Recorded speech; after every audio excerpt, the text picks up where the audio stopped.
দর্শক, বিএনপির ৩ সংগঠনের লং মার্চ নিয়ে আরো জানাতে ভৈরব থেকে যুক্ত হচ্ছেন সহকর্মী টিটু দাস। টিটু, ভৈরবের লং মার্চ নিয়ে নেতাকর্মীরা কি বলছেন?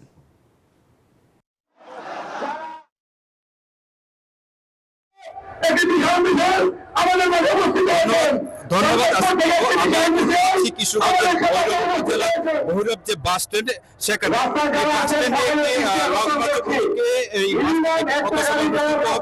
সকাল থেকে নেতাকর্মীরা আসতে শুরু করেছে।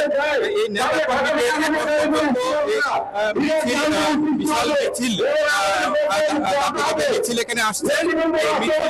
কেন্দ্র করে এই ভৈরবের যে বাস স্ট্যান্ড এলাকা এখন পর্যন্ত কানায় কানায় পূর্ণ হয়ে গেছে। আরো 13 উপজেলা থেকে নেতাকর্মীরা আসবেন। আমরা জানতে পেরেছি 13 উপজেলার যে যুব দল, স্বেচ্ছাসেবক দল এবং ছাত্র দলের যে নেতাকর্মীরা আছেন তারা এখানে আসবেন। এখন কিশোরগঞ্জ জেলা বিএনপির যে সভাপতি, তিনি কিছুক্ষণ শরীফুল আলম, তিনি কিছুক্ষণ আগে এই বাস স্ট্যান্ডের যে লং মার্চ কর্মসূচি ভৈরব বাস স্ট্যান্ডে সেখানে এসে উপস্থিত হয়েছেন এবং নেতাকর্মী জেলার যে যুব দল, স্বেচ্ছাসেবক দল এবং ছাত্র দলের যে নেতাকর্মী তারাও উপস্থিত হয়েছেন।